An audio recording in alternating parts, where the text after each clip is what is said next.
So today we will solve question number 8 from onwards. Okay, हम लोग आज question number 8 ये सॉल्व करने वाले हैं हाइट एंड डिस्टेंस का क्वेश्चन। तो सबसे पहले आप क्वेश्चन नंबर 8 को आप समझ लें क्या लिखा हुआ है। क्वेश्चन लिखा हुआ statue 1.6 metre tall stand on the line समझाते हैं। ठीक है, अगला है from a point on the ground the angle of elevation of the top of the statue is 60 degree and from the same point of the angle of elevation top of the pedestal is 45 degree. Find the height of the pedestal. आप देखें यहाँ पे question में ये लिखा हुआ ये एक जमीन है। ठीक है, आपको पता होगा और आपको ये चीज़ भी पता होगा कि आपको जो है सबसे पहले हम तो यहाँ पे इसको पेडिस्टल बनाना पड़ेगा। ये पेडिस्टल है, मान लेते हैं ये बी क्या है, पेडिस्टल है। और यहाँ पे बी सी क्या है, एक बी सी को हम लोग यहाँ पे ग्राउंड मान लिए। इसके ऊपर जो है एक स्टेचू लगा हुआ जो है 1.6। ठीक है, ये जो स्टेचू है 1 पॉइंट कितना है 6 मीटर का एक स्टेचू है। यहाँ से एंगल को देखा एक टॉप, ये देखिए यहाँ पे ये आपका पेडिस्टल है, ये आपका क्या है पेडिस्टल, ये आपका पेडिस्टल है। ठीक है, और ये आपका पेडिस्टल का टॉप है, पेडिस्टल का टॉप है, ये बॉटम है, ये स्टेचू का टॉप है, ये स्टेचू का बॉटम है। ठीक है, तो क्वेश्चन में बोला हुआ है क्या from the top of angle of elevation और top of the statue means 60। यहाँ से कोई ग्राउंड में कोई पॉइंट दिया हुआ, ये कितना डिग्री है आपका 60 डिग्री। उसके बाद लिखा हुआ नेक्स्ट हम लोग को दिया हुआ है, ये तो हो गया क्लियर। नेक्स्ट लिखा हुआ है इसमें from the same point angle of elevation top of the pedestal. ठीक है, सेम पॉइंट से टॉप ऑफ द पेडिस्टल, तो ये आपका पेडिस्टल है, ये इसका एंगल कितना बनाया ये 45, ये आपका क्या है 45 डिग्री। तो आपसे क्वेश्चन पूछा जा रहा है क्या कि find the height of pedestal. ठीक है, find the height of pedestal, ये आपसे पूछा जा रहा है, मतलब आपको ए बी का वैल्यू को निकालना है। ठीक है, तो सबसे पहले तो हम लोग जो है यहाँ पे क्या क्या है उसको लिख लेते हैं। सो सबसे पहले तो हम लोग को लिख देते हैं लेट ए बी, यहाँ पे जो है एक पेडिस्टल है। ठीक है, एक पेडिस्टल है। नेक्स्ट जो है यहाँ पे एडी जो है, एडी क्या है आपका 1.6 मीटर है, और ये आपका स्टेचू है। ठीक है, ये स्टेचू है और ये आपका ग्राउंड है। ठीक है, सबसे पहले तो हम ये ट्रायंगल में लेते हैं। कौन सा ट्रायंगल में ले रहे हैं, सबसे पहले हम ट्रायंगल जो है ये ट्रायंगल ये वाला। ठीक है, ये ट्रायंगल में ले रहे हैं। ठीक है, इसमें आपका cos 45 डिग्री आ जाएगा।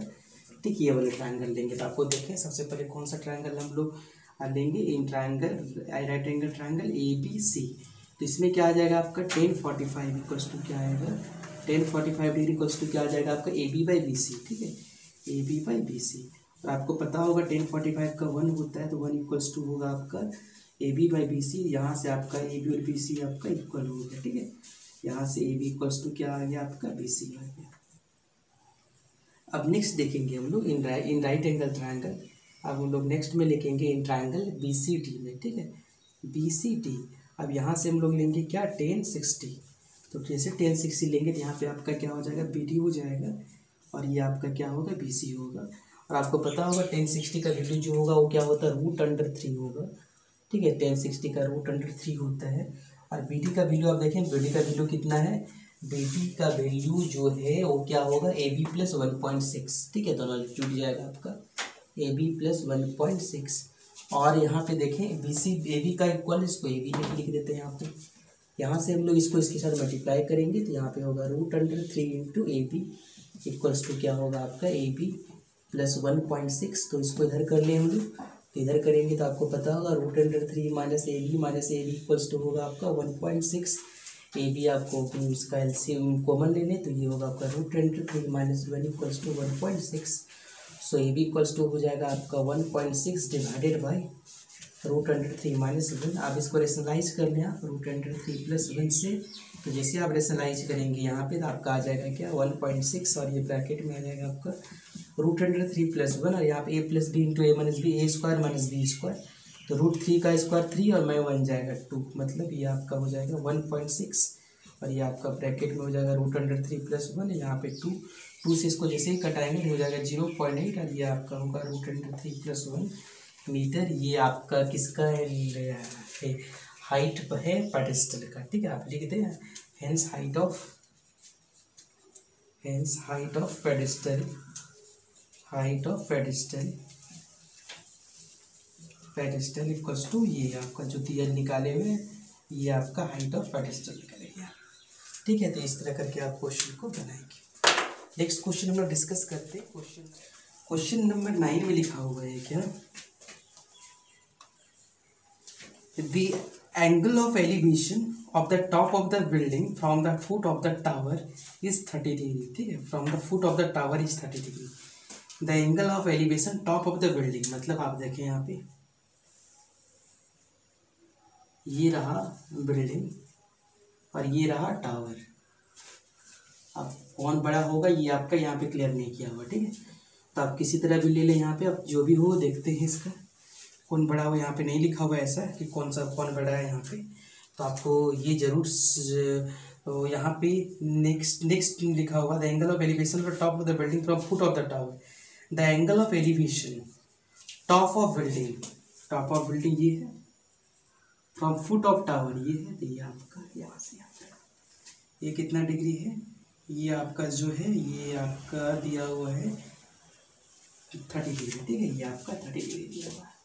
नेक्स्ट केस में देखिए आप लिखा हुआ है क्या, and the angle of elevation top of the tower from the foot of the building is 60 degree. मान लेते हैं इसको थोड़ा सा और ऊपर कर लेते हैं।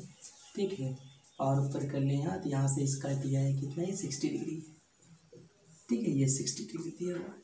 उसके बाद लिखा हुआ है क्या, if tower is 50 metre high. ये टावर आपका कितना है, 50 मीटर हाई है।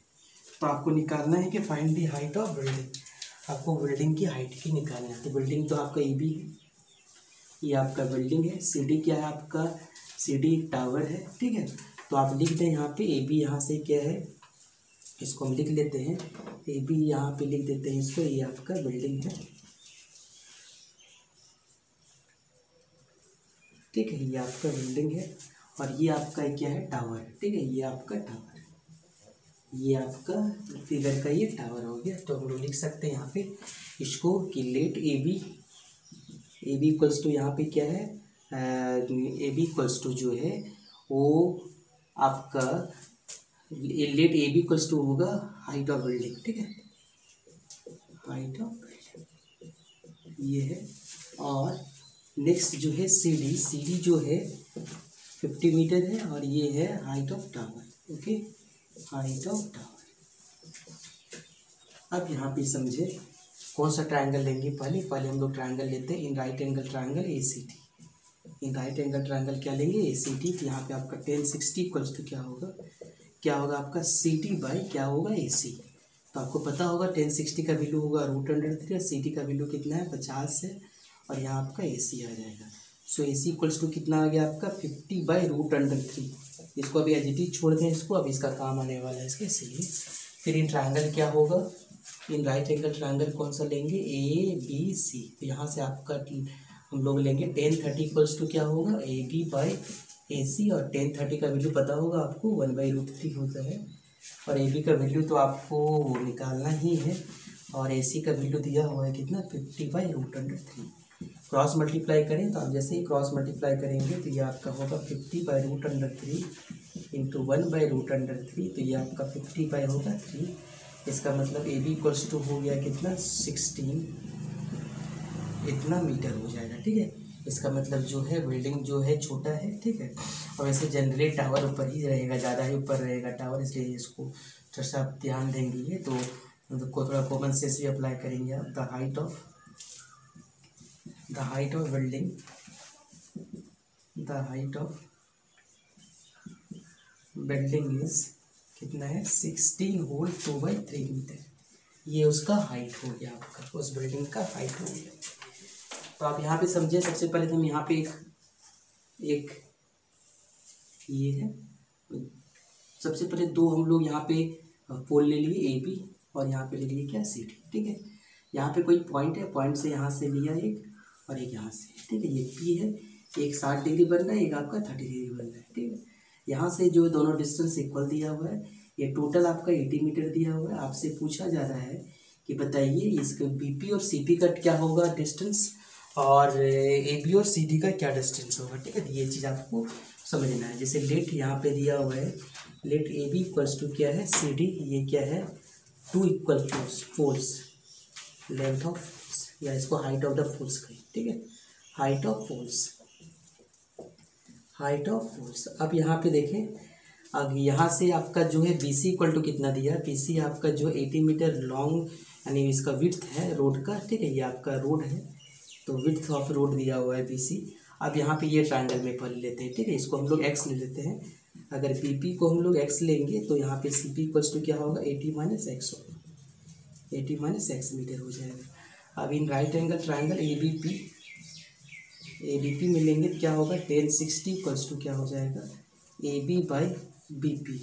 तो 1060 का वैल्यू क्या होता है √3 और ए बी का वैल्यू आपका दिया हुआ है, ए बी का वैल्यू जो है सॉरी फाइंड करना है, बी पी का वैल्यू कितना दिया हुआ है एक्स दिया हुआ है, ठीक है। यहाँ से हम लोग जो है अगर लिखेंगे ए बी इक्वल्स टू क्या होगा, ए बी इक्वल्स टू आ जाएगा x√3, ठीक है, ये आ गया आपका। नेक्स्ट उधर से लेते हैं in right angle triangle, in right angle triangle A D C P, ठीक है, डी सी पी।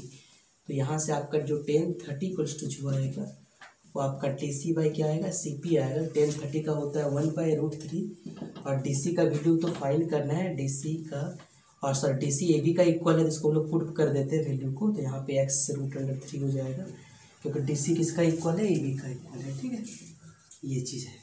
सॉरी यहाँ पे लिख देते हैं डी सी ए बी का इक्वल है, तो इसलिए यहाँ पे डी सी और सी पी का वैल्यू कितना 80 माइनस एक्स। क्रॉस मल्टीप्लाई करें आप तो उसी क्रॉस मल्टीप्लाई करेंगे 80 माइनस एक्स और यहाँ पे हो जाएगा कितना 3x, ये आ जाएगा क्या 80 इक्वल्स टू 3x और 1x क्या होगा 4x। So 4x equals to 80, so x equals to हो जाएगा कितना 80 डिवाइडेड बाई 4 मीन्स कितना होगा 20 सेंटीमीटर होगा, ठीक है, 20 मीटर होगा। अगर x 20 मीटर हो गया तो बी पी इक्वल टू क्या होगा, आप देखिए B P equals to x है दैट इज द 20 मीटर और सी पी इक्वल्स टू क्या है 80 माइनस एक्स है, तो क्या होगा ये 80 minus 20 that is the 60 metre होगा, ठीक है। और यहाँ से हाइट ऑफ द फोल निकालना है, इसका मतलब हाइट ऑफ द फोल क्या है, आप देखें यहाँ पे ए बी है, ए बी निकालना है तो ए बी इक्वल टू क्या होगा आपका x√3, तो x का वैल्यू कितना है 20√3 मीटर, ये आपका हाइट ऑफ द फोल आ गया। तो ये क्वेश्चन आपको इस तरह करके आपको बना लेना है। Okay, thank you.